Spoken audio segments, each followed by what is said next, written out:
Baik, eh, yang baru mau bergabung silakan bergabung. Bagi yang masih di Zoom mohon dipertahankan. Oke, mungkin kalau ada yang apa masih ada kendala di jalan, lebih baik ya di jalan nggak usah sambil zoomnya di apa matiin saja ketimbang nanti di jalan apa ada apa-apa. Terus kalau di sambil kerja ya agak di silent, nggak apa-apa, nanti ulasannya saya bagikan di akhir. Oke, baik. Baik, Pak. Saya buka perkuliahan kita hari ini. Assalamualaikum warahmatullahi wabarakatuh. Waalaikumsalam warahmatullahi Waalaikumsalam wabarakatuh. warahmatullahi wabarakatuh. Waalaikumsalam warahmatullahi wabarakatuh. Oke, gimana kabarnya Mas tambaknya? Baik. Alhamdulillah Baik, baik. Pak. Baik, Pak. Kerjanya bagaimana? Kerjaannya Lancar. lancar. Baik. Ada problem? Ada problem? Apakah tadi pagi, tadi siang? Gak ada, Pak. Nggak ada. Nggak ada apa? Ah, biasanya kalau kerja biasanya ada sehari itu ada beberapa kendala biasanya. Ada komplain, ada apa dimarahin bos, terus ada uangnya selisih. Nggak ada. Alhamdulillah berarti Man, apa alhamdulillah. aman. Oke, ini di sini di mahasiswa KSK siapa ya? Kemarin WA saya.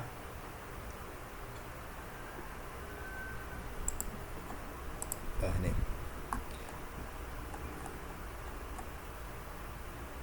Mas bagus. Itu benar mata kuliah pengantar manajemen. Tulisannya kan pengantar akuntansi. Pak Eri kayaknya belum nggak kasih tugas ini ya. Bu Agustina ya gimana, Mas, Salah itu, Pak. Salah nulis waktu itu, Pak. salah Kayaknya. nulis. Iya. Oh, tapi tulisannya apa pengantar akuntansi ini isinya dalam-dalamnya. Kan kemarin Pak Eri gak apa tentang akuntansi sih.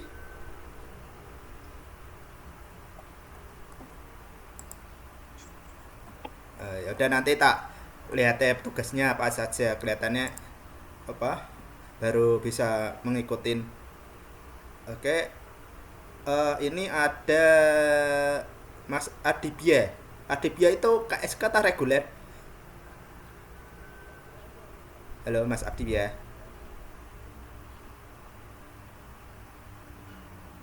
Bisa bisa on?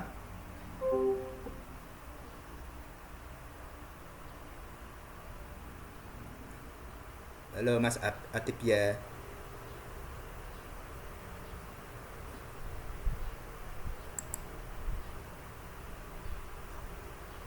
Nggak aktif ya?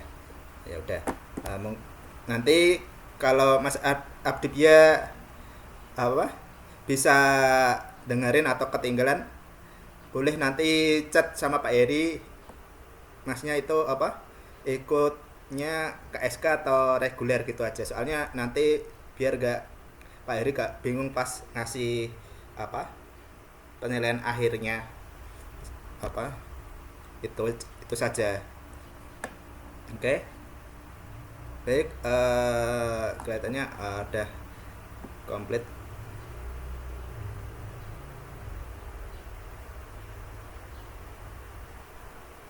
Oke.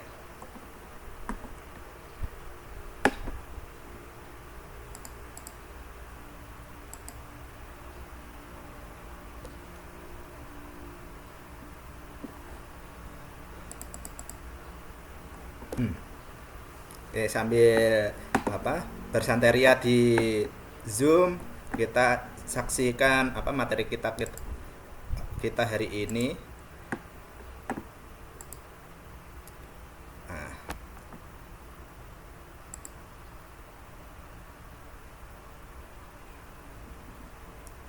baik.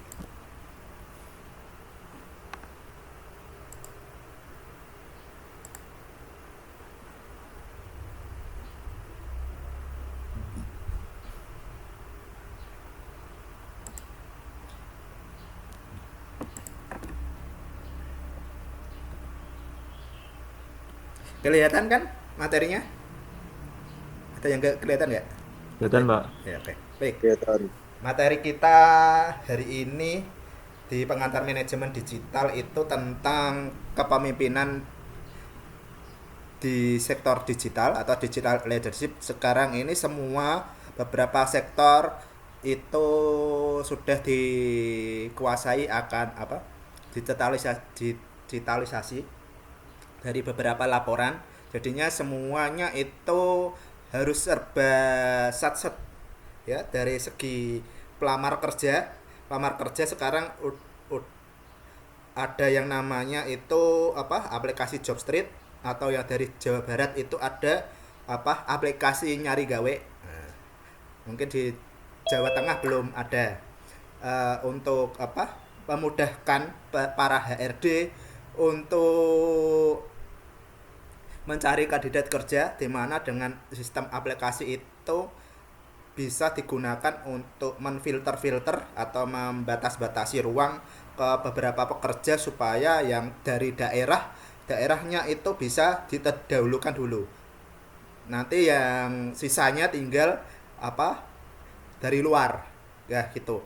Dari pemerintahan itu udah beberapa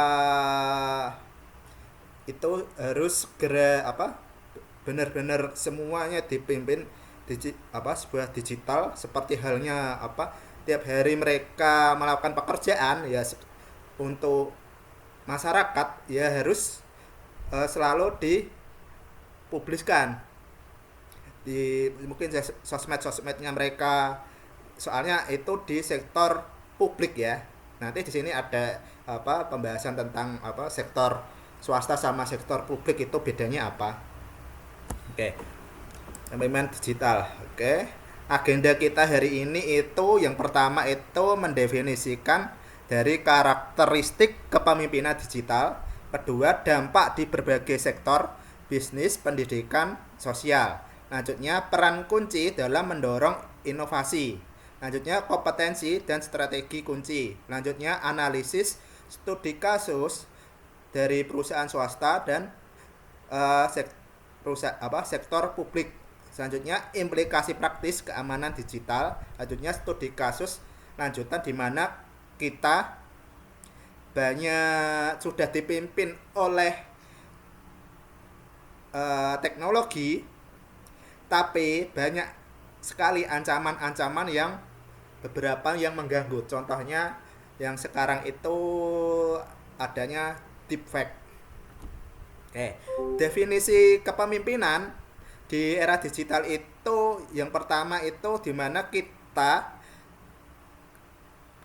dalam memimpin itu harus mampu dengan memanfaatkan teknologi untuk mencapai tujuan organisasi. Ya, kita harus benar-benar memanfaatkan. Jangan mau sampai kita dimanfaatkan oleh teknologi. Contoh halnya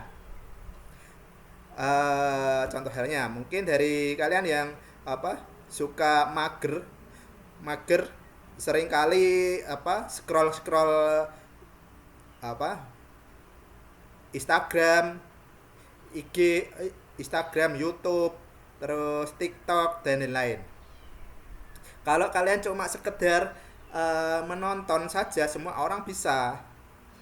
Lah lebih baik sekali-kali ya apa, YouTube-nya kemarin diisi lah, TikTok-nya diisi. Mungkin sekali-kali apa, mencoba mencari viewer. Lah itulah yang dinamakan kita harus segera apa, lalu manfaatkan teknologi. Mungkin di sini ada tangannya itu agak gatel lah, yang suka ngotak-ngatik meja, ngotak-ngatik apa-apa.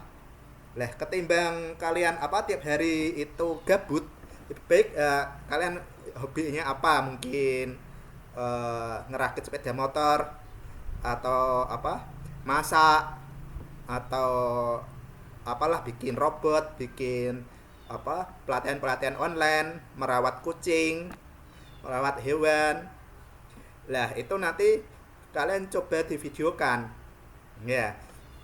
Soalnya sekarang itu semuanya itu pendekatannya itu yang berfokus pada kelincahan, agility. Nah, nanti ada yang namanya inovasi. Semua orang kita harus perlu inovasi dari beberapa itu inovasi terus ya. Pasti sekali bikin konten ya harus update terus, jangan sampai bikin konten ya itu saja. Dari kemarin Pak Heri lihat beberapa dari YouTube kalian itu cuma satu. Ya mungkin nanti kedepannya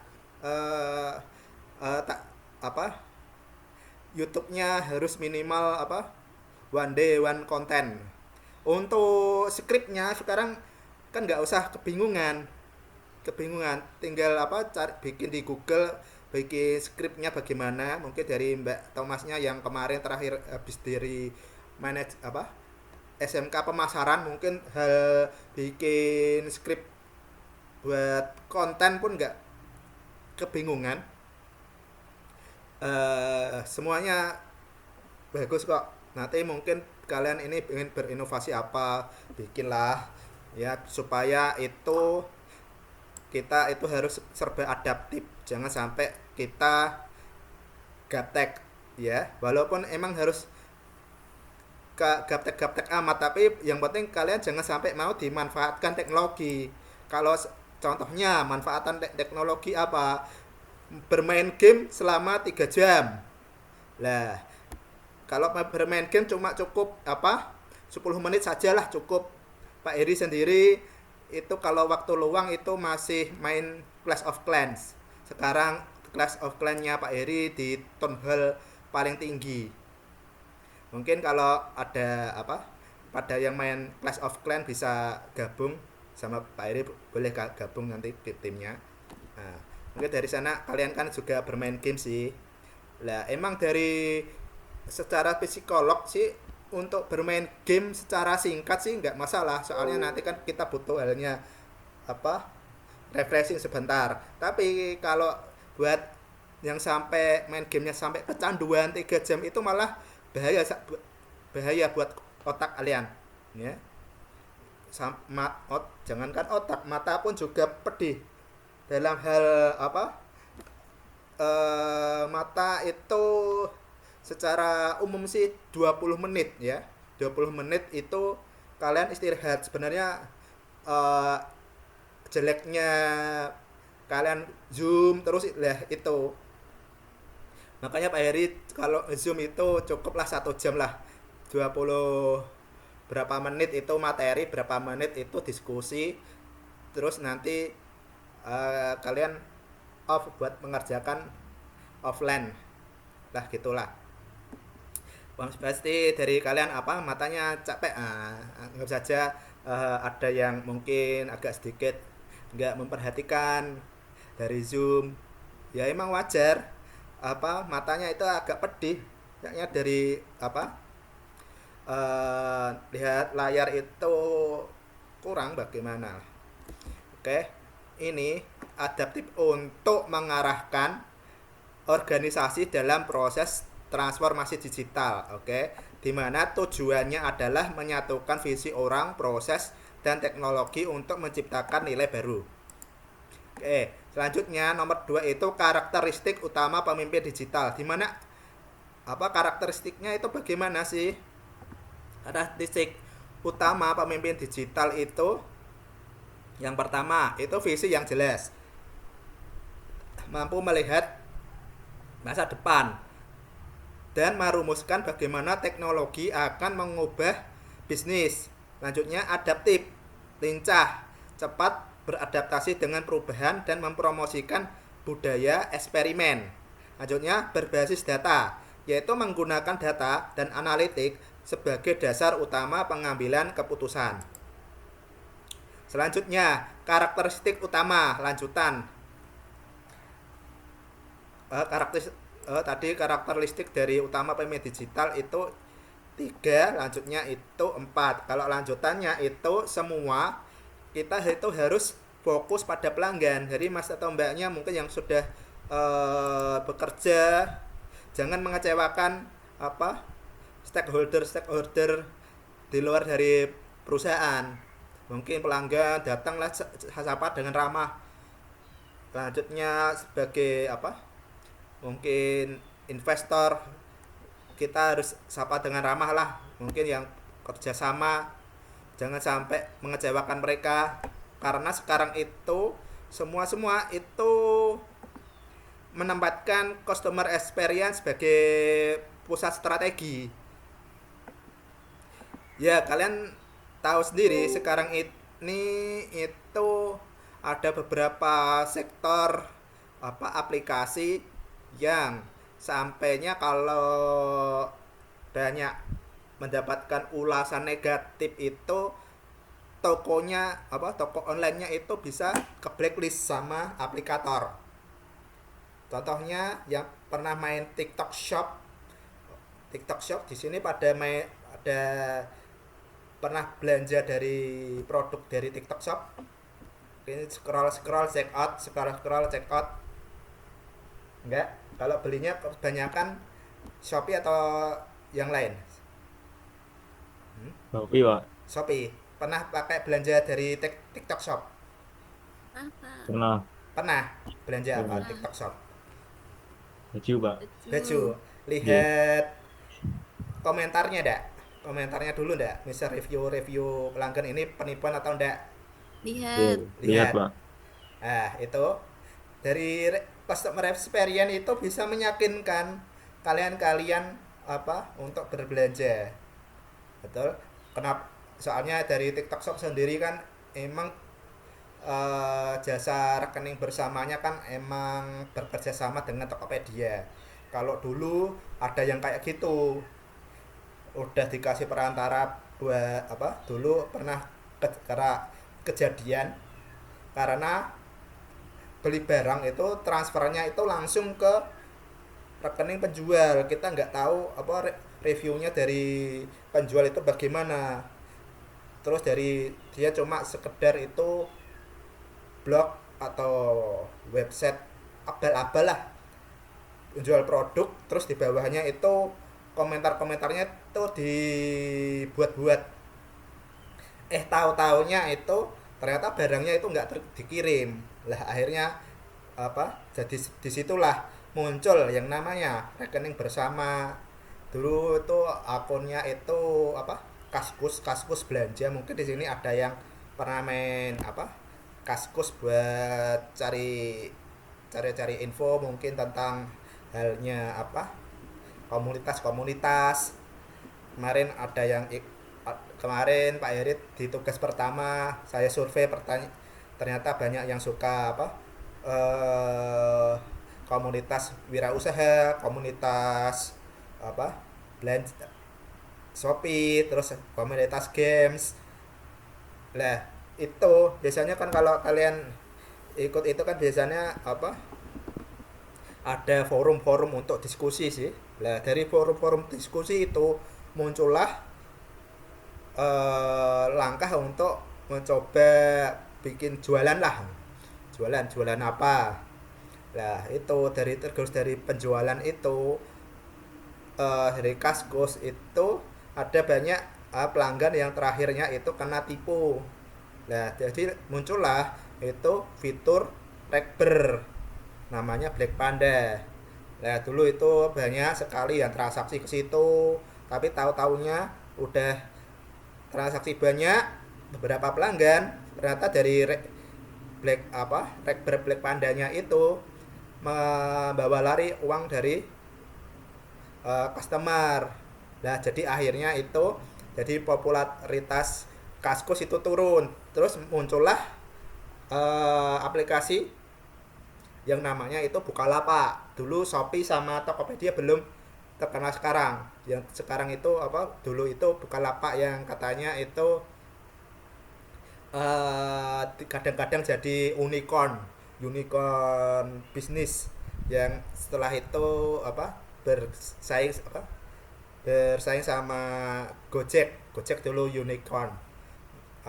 sekarang itu apa popularitasnya unicornnya jadi merosot, kalah sama Shopee. Semuanya apa di bisnis perbelanjaan sekarang dimonopoli oleh Shopee dari segi pengiriman, apa belanjaan, makanan dan lain-lain. Tapi Shopee sendiri malah belum mengeluarkan apa jasa antar orang, baru jasa antar makanan sama paket. Nah, mungkin kalau ada jasa makanan itu jasa antar orang mungkin bisa ya. Soalnya dari segi semua orang itu pada install Shopee. Nah, beda sendiri Kak sama Maxim. Maxim malah di daerah-daerah itu nggak begitu terkenal. Mungkin yang kota-kota besar apa seperti Semarang itu masih, kalau Maxim itu agak cocok. Soalnya apa di sana banyak pelanggan yang pakai. Oke, lanjutnya setelah fokus ke pelanggan, kita harus kolaboratif. Itu mendorong kerjasama lintas fungsi dengan alat digital. Selanjutnya, pemberdaya empowering, memberi otonomi dan kepercayaan kepada tim untuk berinovasi. Lah ini otonom. Kata otonom mungkin dulu yang pernah di pelajaran PPKN tentang otonomi daerah, di mana setiap daerah itu punya dasar apa peraturan daerahnya sendiri-sendiri, setiap peraturannya sendiri-sendiri. Kita tidak bisa paksakan, kita harus bilang itu apa kata resminya itu otonom, yaudah otonomnya saja. Tapi secara bahasa daerahnya itu wes sak karepmu dhewe, apa meh berinovasi wes sak karepmu, ojo dilarang-larang. Soalnya setiap orang kalau dilarang itu stagnan di satu sisi itu saja. Apalagi kalau dilarang-larang sampai apa terus kita mengusik, itu akibatnya seperti yang banyak yang viral-viral di internet seperti Trans 7 itu. Trans 7 itu membuat ulasan tentang Pondok Lirboyo kemana-mana. Jadinya dari mereka sendiri terusik akan hal otonomi ini. Semua orang itu otonomi. Kalau kalian tidak mau apa aturan dari otonomi itu, ya keluar dari daerah tersebut ya. Semua daerah itu ada otonomi sendiri. Di kalian semua ini apa dari Kudus semua kan? Oke, kalau dari Kudus sendiri otonomi daerahnya itu apa? Aturan dari daerahnya. Oke, aturan dari daerahnya yang sekarang itu baru peraturan daerah seperti halnya Indomaret sama Alfamart itu boleh dibuka operasi di atas jam 10. Bisa membantu beberapa toko-toko yang buka pagi-pagi. Oke, selanjutnya itu cerdas teknologi ya, memahami potensi AI, big data dan cloud. Kita harus benar-benar cerdas teknologi karena semuanya itu serba AI, serba data yang besar dan cloud lah. Selanjutnya nomor 3 itu dampak signifikan di berbagai sektor.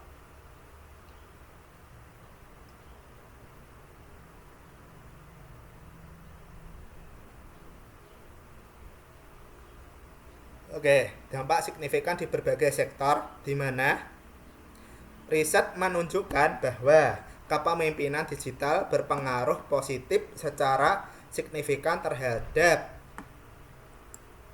kinerja inovasi dan daya saing. Kenapa? Ini beberapa sektornya itu membuktikan bisnis UKM pun inovasi daya saing, kinerja organisasi itu bagus. Dari segi pendidikan, adanya sektor pimpinan digital itu kualitas pembelajaran dan adaptasi teknologi SDM itu sangat bagus. Ada sosial itu pengembangan kepemimpinan muda, partisipasi publik itu sangat bagus. Oke, dampak di sektor bisnis UMKM itu apa? Pemimpin digital itu kita harus mendorong adopsi teknologi yang meningkatkan efisiensi operasional dan membuka model bisnis baru. Yang pertama itu inovasi produk dan layanan, di mana kita harus menciptakan produk yang lebih relevan dengan kebutuhan pasar digital. Oke, lanjutnya peningkatan daya saing. Itu kita harus mampu bersaing dengan perusahaan yang lebih besar melalui kelincahan dan strategi digital. Selanjutnya nomor 3, kinerja organisasi, yaitu apa? Keputusan berbasis data meningkatkan profitabilitas dan pertumbuhan. Selanjutnya dampak di sektor pendidikan. Di dunia pendidikan, kepemimpinan digital oleh kepala sekolah dan guru menjadi kunci transformasi pembelajaran. Yang pertama itu kualitas pembelajarannya, itu kita harus mampu mengimplementasi e-learning, platform interaktif, dan sumber belajar digital. Seperti kita itu harus serba e-learning. Seperti kemarin masnya itu dikasih untuk connect dari aplikasi portal e-learningnya Umku untuk mengumpulkan tugas. Tapi dari implementasinya itu ternyata ada beberapa mahasiswa yang masih belum terkoneksi akun. Ya. Untuk Pak Heri sendiri malah lebih fleksibilitas saja. Mungkin cukuplah pakai cara-cara sendiri. Cara-cara sendiri seperti kayak ini, kalian ketinggalan ulasan ya tak suruh mendengarkan di YouTube-nya Pak Heri. Jadinya YouTube-nya Pak Heri akhirnya banyak konten-konten setelah dari mengajar kalian ini. Jadinya banyak view-nya banyak lah, nggak apa-apa. Bisa kita harus manfaatkan. Oke, yang ini kita harus interaktif mungkin. Dari Mas Mbaknya kalau udah bisa pakai Zoom, pastilah tak suruh apa saja harusnya bisa lah. Tak bikin suruh bikin A B C, ikutin tutorial A, tutorial B, harusnya bisa lah. Nah, nanti kalau kalian di sini mungkin merasa kurang, Pak, saya kurang bisa ini. Boleh ndak saya diajarin tatap muka? Boleh, kalian kalau mau request tatap muka saya persilahkan. Kalau mau hari Sabtu ya boleh. Hari Sabtu mungkin di sini kalau mau malam ya boleh. Nanti kecuali kalau malam ya hari Senin sampai Jumat nanti di kampus 1 bisa Mas Mbaknya kalau mau request nanti request kuliah pengajaran offline minta diajarin offline itu nggak masalah ya. Bagi yang bisa saja, yang lain ya nanti adaptasi lah dengan teknologi. Seperti nomor 2 ini itu untuk mendorong guru atau dosen dan siswa untuk mahir menggunakan alat-alat digital. Mungkin dari kalian di sini sudah mahir lah, nggak seperti kakak kelas kemarin, kakak tingkat itu disuruh ngeprint itu kebingungan karena dari mata pelajaran informatikanya dulu tidak pernah diajari praktek ngeprint. Jadinya mereka disuruh untuk magang itu ngeprint kebingungan. Dari kalian sendiri di lapangan nggak bingung lah setting print saat ngisi tinta, terus setting print ketika itu pakai print crack ya, print crack untuk mencetak kartu e-faktur kan biasanya pakai crack ya. Itu ada settingannya sendiri. Semoga kalian udah mahir. Oke, selanjutnya itu kita harus pengembangan SDM. Semua orang itu harus semua dilatih terus supaya tenaga pendidiknya itu tetap maju ya, bisa mengajari kalian dengan bidang ilmunya. Selanjutnya dampak di sektor sosial. Dampak di sektor sosial itu kita harus kepemimpinannya digital itu juga berperan dalam pemberdayaan komunitas dan partisipasi publik. Selanjutnya itu ada pengembangan kepemimpinan muda, organisasi, OSIS dan lain-lain. seperti kalian di sini pada mungkin yang kemarin habis ikut organisasi ini dilanjutkan organisasinya. Ya sebenarnya kalian bekerja di perusahaan juga termasuk gabung di organisasi di perusahaan tersebut. Semuanya itu kalian harus ikuti aturan tersebut. Mungkin kalau pas ada kerja tidak boleh pakai HP ya ikutin, itu udah aturannya, udah SOP-nya, jangan sampai melanggar SOP-nya ya. Makanya itu dari Pak Heri untuk antisipasinya itu tak kasih video untuk nanti bisa diputar ulang. Nanti kalau ada pertanyaan ya tinggal komentar, nanti Pak Heri akan bantu jawab gitu. Selanjutnya nomor 2 itu partisipasi publik, di mana pemerintah dan LSM, lembaga sosial masyarakat, itu memanfaatkan media digital untuk menjangkau audiens yang lebih luas dan mendorong partisipasi warga. Selanjutnya Germas atau gerakan sosial. Kampanye sosial berbasis digital dapat menggalang dukungan dengan cepat dan efektif.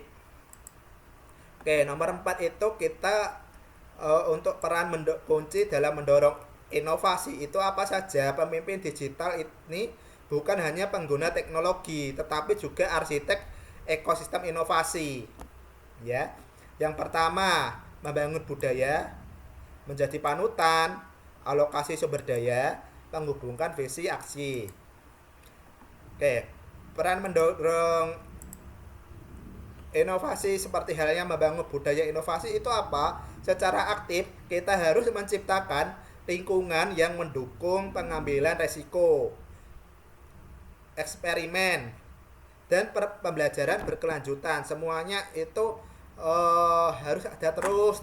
Kalau dalam peneliti itu dilanjutkan terus, jangan sampai putus ya. Karena semua bisnis itu kita bersaing terus, tidak ada kata ngesakenan. Mungkin kalian bekerja di tempat orang pun harus profesionalitas, ikut membantu dari perusahaan, harus siap tahan banting, terus siap memberikan yang terbaik kepada perusahaan atau usaha kalian, terus tetap belajar terus. Oke, siap mengambil resiko. Semua pekerjaan, semua usaha itu pasti ada resikonya. Tidak ada sebuah gerakan mau gerakan usaha, gerakan bisnis, gerakan kerja, itu semuanya itu pasti ada resikonya. Makanya dari pemerintah Indonesia itu kita harus diwajibkan punya yang namanya BPJS. Apalagi kalau kalian bekerja di usahakan ngajukan BPJS ke tenaga kerjaan. Soalnya dari kalau halnya itu kalian kecelakaan kerja bisa diantisipasi dengan asuransi kesehatan itu ya. Jangan sampai dari kalian bernapas di Indonesia tanpa BPJS aktif. Itu kebanyakan dari orang-orang yang menunggak-nunggak itu kebingungan. Jadinya yang menganggap itu BPJS nggak apa-apa, kita sehat terus. Tapi kan nggak tahu nantinya, soalnya sakit atau enggak kan tidak bisa diprediksi. Ya kan, kecelakaan pun tidak bisa diprediksi. Nanti kalau ada tunggakan biaya bingung. Kita harus benar-benar antisipasi. Emang semua hidup itu kita serahkan yang Maha Kuasa, tapi kita harus untuk di sini untuk berikhtiar saja. Semua sudah diserahkan, tapi kita harus berikhtiar, jangan sampai kita itu pasrah ya. Selanjutnya nomor 2 itu menjadi panutan. Nah ini setelah budaya intonasi kita harus jadi panutan lah. Itu gimana menunjukkan perilaku yang diharapkan dengan menjadi pengguna awal teknologi baru dan terbuka terhadap ide-ide baru. Selanjutnya mengalokasikan sumber daya. Sumber daya itu tidak cuma barang, tapi juga orang-orang. yang dimana kita harus memastikan adanya alokasi anggaran dananya, waktu, sumber waktunya itu jam berapa kita harus menyempatkan untuk melakukan. Kalau kita tanpa ada menyepelekan waktu, apa kegiatan memimpin itu dianggap kurang oke lah. Maksudnya ada juga talenta kita harus cukup untuk proyek-proyek yang inovatif ya. Lanjutnya nomor 4, kita harus menghubungkan visi dengan aksi nyata, di mana menerjemahkan visi digital tingkat tinggi menjadi langkah-langkah proyek konkret yang bisa dieksekusi oleh tim. Oke, nomor 5 itu kompetensi dan strategi kunci.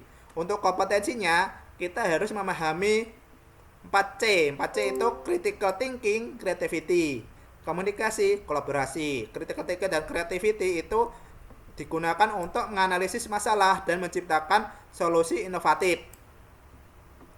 Lanjutnya, komunikasi dan kolaborasi itu berkomunikasi secara efektif dan bekerja sama dalam tim digital. Selanjutnya, strategi efektif.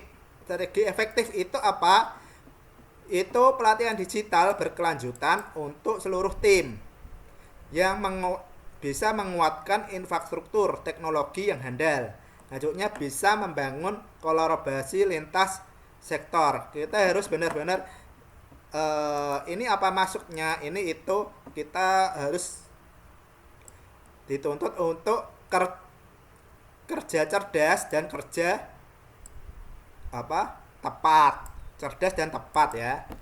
Kita disuruh kerja saja tapi tidak dilakukan dengan tepat ya masalah. Terus kita kerja saja terus menerus tanpa halnya kecerdasan ya, seperti halnya kuda delman. Dia disuruh bekerja terus aja mau tapi tidak ada tujuan dari kuda itu. Disuruh kerja itu apa sih? Padahal kan kuda itu diciptakan untuk ditunggangin saja, tapi kebanyakan di sini yang main di Indonesia seperti di Gor Kudus itu pada disuruh untuk menarik delmannya. Jadinya kudanya sendiri kerja tapi dia bingung tujuannya kerja itu apa. Padahal kudanya sendiri tidak menghidupi anak keluarganya. Tapi kudanya disuruh kerja. Nah, gitu ya. Itu contoh dari dalam bekerja itu dia tidak menerapkan 4C ini. Oke, selanjutnya adalah kompetensi dan strategi kunci. Sekarang kita studi kasus untuk analisis bagaimana kepemimpinan digital diterapkan di dunia nyata ya. Mari kita bandingkan konteks yang berbeda, di mana konteksnya itu ada sektor swasta dan sektor publik. Di mana kalau sektor swasta, gaya kepemimpinannya itu semua serba empati dan kolaboratif. Kenapa? Mereka itu fokus pada kerja tim dan pemahaman terhadap karyawannya. Lanjutnya, membangun budaya belajar segalanya. Semua mengubah mindset dari tahu segalanya menjadi rasa tahu. Jadi rasa tahu ya. Oke, selanjutnya memberi otonomi tinggi, prinsip dari kebebasan dan responsibility ya. Ini tadi kalau dari sektor swasta mereka ada aturan sendirilah untuk dipimpin di perusahaan itu. Makanya dari perusahaan sendiri sensitif akan dipamerkan ke publik. Mereka ada urusan sendiri. Kalau dipamerkan ke publik itu nanti jadi ada hal mungkin diserang kompetitor, semuanya bocor dan lain-lain. Jadinya makanya di negara kita ada perlindungan UU ITE. Tidak boleh menyebarkan sesuatu ke publik tanpa izin, ya. Bisa mengganggu profesionalitas, ya. Selanjutnya, fokus utamanya dari sektor swasta ini itu kecepatan pasar dan keunggulan kompetitif. Oke, selanjutnya kalau sektor publik, gaya kepemimpinannya pasti visi yang kuat dan arahan top down, di mana instruksinya itu langsung dari pimpinan pusat. Kalau pimpinan pusat itu kepala dinasnya, atau sektornya, dinas bagian apa. Selanjutnya fokus pada kemudahan masyarakat, di mana mereka itu menyederhanakan layanan publik. Selanjutnya pengambilan keputusan tegas melalui regulasi, di mana menggunakan perpres untuk memaksa perubahan. Fokus utamanya itu efisiensi layanan publik dan integrasi data nasional. Selanjutnya perbandingan studi kasus. Dari perbandingan studi kasus itu kita aspeknya dari sektor swasta dan publik itu pendorong utamanya itu, kalau swasta itu budaya dan persaingan pasar, kalau sektor publik regulasi dan publik. Tantangan utamanya menjaga kecepatan inovasi, kalau sektor publik itu mengatasi resistensi birokrasi, ya. Lanjutnya ukuran suksesnya, kalau dari sektor swasta itu market share, profitabilitas. Market share itu yang produknya itu tersebar di mana-mana, keuntungannya banyak. Oke, lanjutnya kalau sektor publik itu kepuasan publik. Makanya dari sektor pemerintahan itu harus dikasih yang namanya ulasannya menuju tentang kepuasan kita terhadap mereka. Soalnya mereka sendiri itu digaji pakai uangnya kita, seperti halnya bayar pajak kan untuk mendukung mereka. Makanya kita harus namanya itu kotak kepuasan lah. Lanjutnya supaya bisa terefisiensi. Oke, selanjutnya nomor 7, implikasi praktis keamanan digital.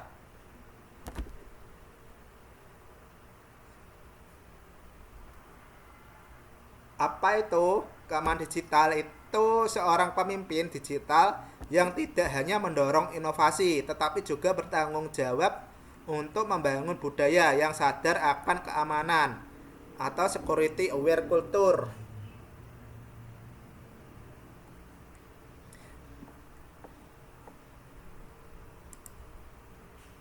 Pak Susu, taruh mriku mawon nggih.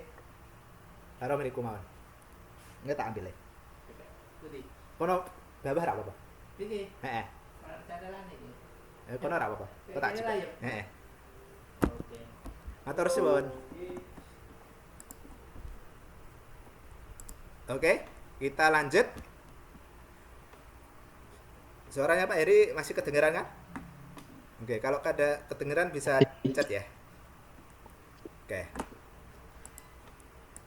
Oke, selanjutnya untuk dari kepemimpinan digital kita harus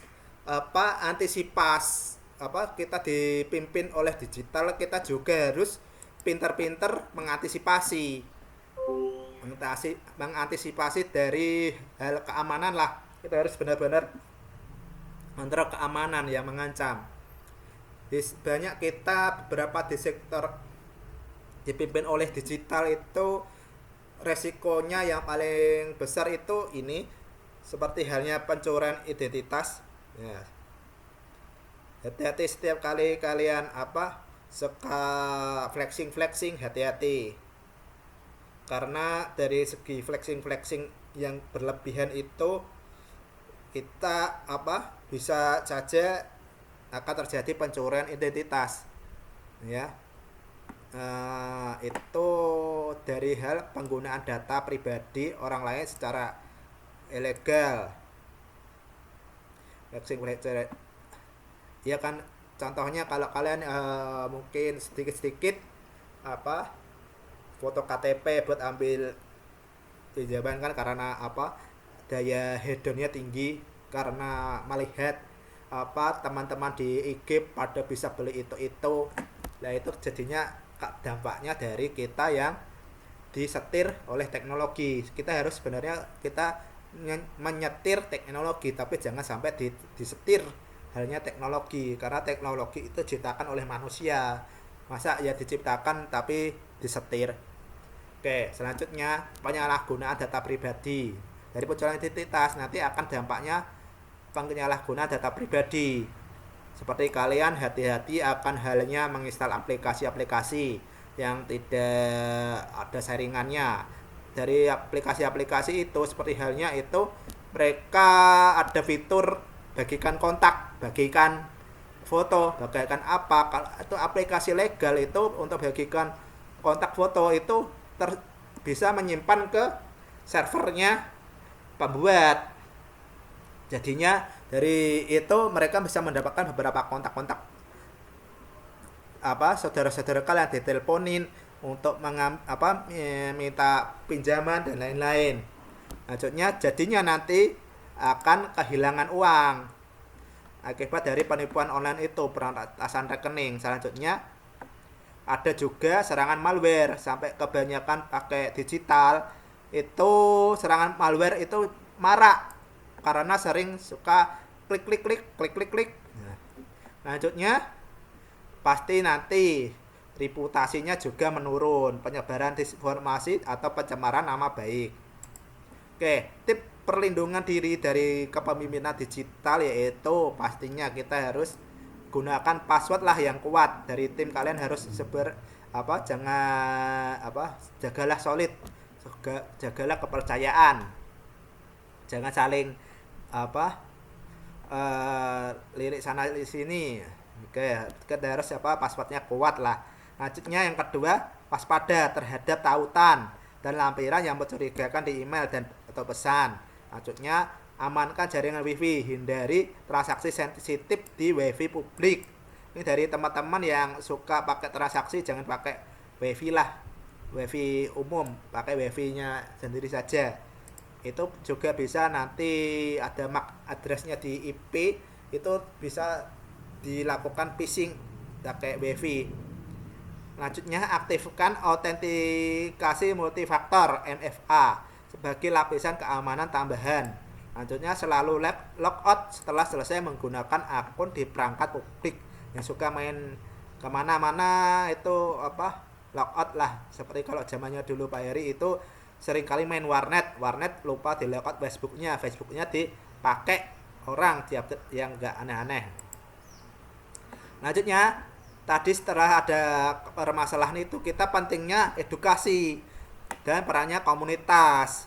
Jadi dari perkumpulan itu kita jadi halnya bisa teredukasi tentang keamanan cyber, di mana kita adalah tanggung jawab bersama. Pemimpin digital harus mendorong, di mana kita harus pertama itu edukasi berkelanjutan, seperti halnya workshop lah, ikut seminar lah, materi pembelajaran tentang ancaman cyber terbaru. Selanjutnya partisipasi aktif, di mana mendorong tim untuk bergabung dalam forum dan komunitas keamanan digital. Selanjutnya menjaga data dengan bijak, di mana membangun kesadaran bahwa data pribadi dan data perusahaan adalah aset berharga. Oke, selanjutnya ini yang sekarang itu ancaman deepfake. Ancaman deepfake itu permasalahan utamanya dari sekarang itu. Ini dari Twitternya itu Digi itu dorong pengguna ruang digital yang sehat lewat peningkatan literasi digital dan penguatan hukum untuk hadapi ancaman deepfake.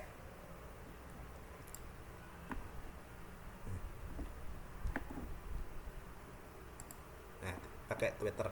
Oke, untuk permasalahan utamanya itu di mana yang pertama itu ancaman yang meningkat pesat, di mana teknologi itu bisa manipulasi video audio yang secara realistis, di mana peningkatannya itu 50% dalam 5 tahun. Ini data sensitif AI. Selanjutnya, dampak pada kepercayaan. Itu apa? Itu bisa merusak integritas informasi yang digunakan untuk melakukan penipuan finansial dan disinformasi politik. Oke, sekarang itu marak itu. Apalagi dari kalian sendiri di karena disetir teknologi, akhirnya kalau minim literasi pasti bisa ketipu. Apalagi di AI ada tadi Pak Heri lihat ada mungkin video AI kera digoreng di wajan, keranya hidup. Lah itu kan nggak mungkin, itu pasti AI lah. Kalau orang-orang kita yang minim literasi jadi ke pengaruh. Contohnya itu kalau minim literasi bisa kena hipnotis yang namanya penipuan finansial. Sekali-kali dihipnotis untuk diarahkan ke ATM, tahu-taunya di ATM disuruh menyebutkan nomor unik, nomor OTP dan lain-lain. Lanjutnya nomor 3 itu rendahnya literasi digital itu sekarang itu ternyata banyak masyarakat yang masih sulit membedakan konten asli dan palsu ini. Datanya ada sekitar 33% percaya deepfake itu asli. Seperti videonya Sri Mulyani tentang ini.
Nih.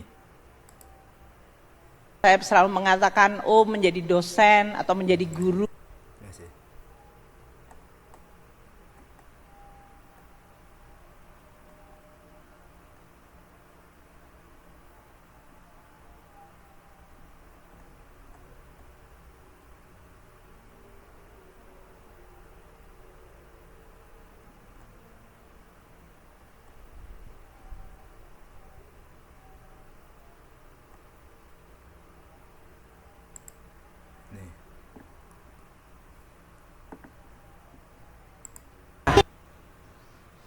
Banyak di media sosial saya selalu mengatakan, guru itu beban negara. Banyak di media sosial saya selalu mengatakan, menjadi dosen atau menjadi guru tidak dihargai karena gajinya nggak besar. Ini juga salah satu tantangan bagi keuangan negara. Apakah semuanya harus keuangan negara ataukah ada partisipasi dari masyarakat? Guru itu. Nah ini kita sendiri pun harus pintar-pintar klarifikasi videonya itu yang tersebar di media sosial itu asli atau buatan AI. Menurut kalian sendiri itu bagaimana? Asli atau buatan AI sih? Yang Bu Sri Mulyani bilang guru itu beban. Halo teman-teman. Asli. Asli, yakin? Ini, Pak. Jadi tempat Tapi Soalnya tuh kemarin pernah dibuat berita nggak sih Pak? Rame guru demo. kemarin ya emang itu, tapi kita sendiri apa permasalahannya itu kita sendiri udah ada zamannya AI, jadinya takutnya kalau kita nggak baca-baca dari seperti halnya itu kayak nanti di slide terakhir pun ada kejadian mungkin dari orang-orang dari kalian saking apa kreatifnya videonya orang itu diganti, orangnya bilang A tapi diedit ke bilang B. Apa yang kemarin juga ada Jokowi sama Prabowo, videonya yang salaman diganti dengan video silat, diganti dengan fotonya dia, kan bisa. Jadi mbak-mbaknya tadi bilang ini apa asli ya, asli ya, dari sampai apa Asli. orang-orangnya apa persatuan gurunya sampai protes itu ya. Tapi dari pernyataannya yang lihat video itu asli, tapi dari pihak sektornya apa kementerian itu bilangnya hoax. Kita harus bingung kita bela yang mana, dia bilang hoax dibilang asli. Nah, kita benar-benar harus apa pinter apa literasi itu ya mbak ya. Oke, tapi yang di selanjutnya itu ada yang putarannya itu ada klarifikasi seperti halnya itu anggaran aslinya itu videonya itu ini anggaran ini, dan dia bilang kalau detik.com itu videonya dirinya mengatakan guru beban negara itu hoax. Lah ini kita harus percaya yang mana bagi keuangan negara. nah, apa apalagi sekarang ini seperti berita yang sering menggiring opini buruk seperti tempo.com, Viva News sering kali apa bikin cuitan ini, itu cuitannya itu membuat orang untuk mengeluarkan stigma negatif.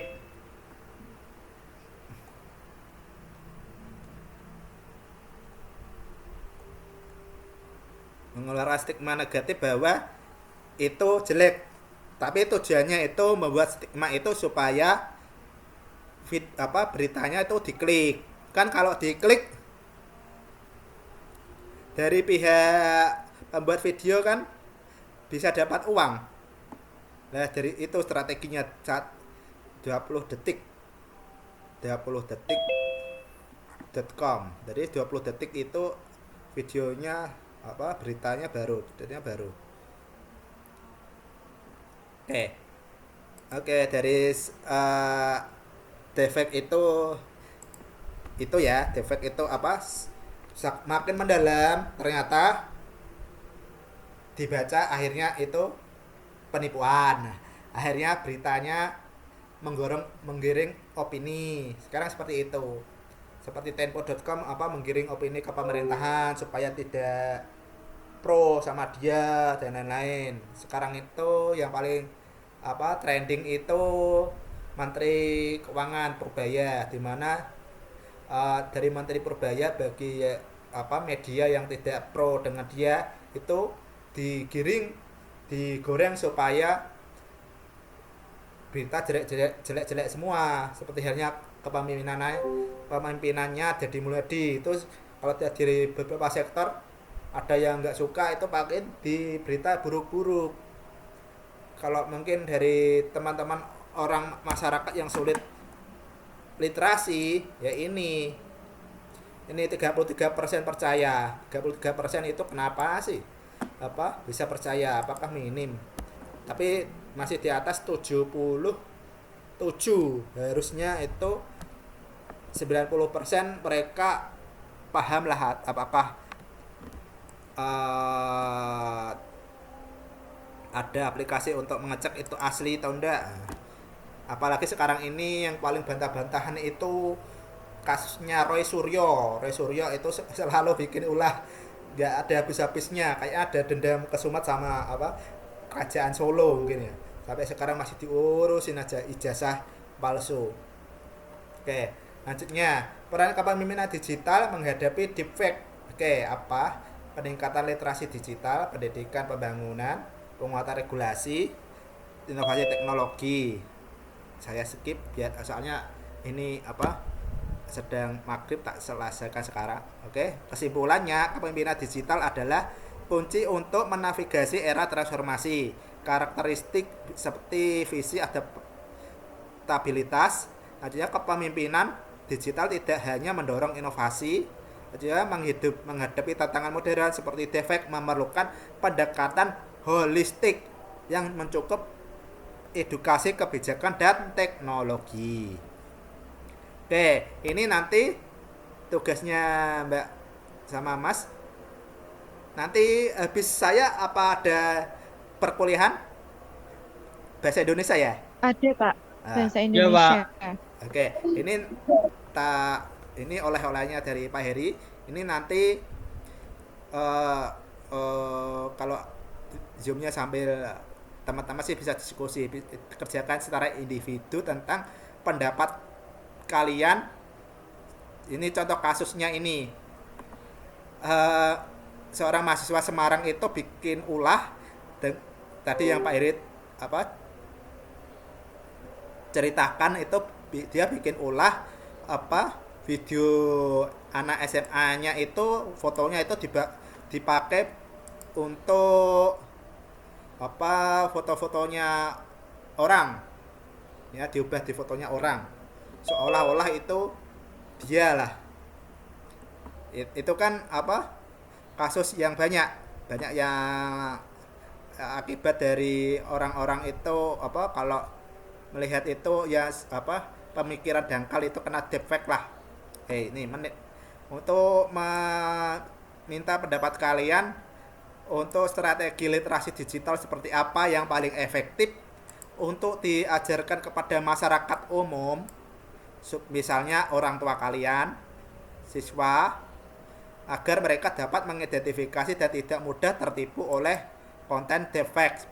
Berikan contoh konkret ya. Mungkin dari kalian di sini ada beberapa online yang mengarahkan gimana apa supaya tidak kena tipu.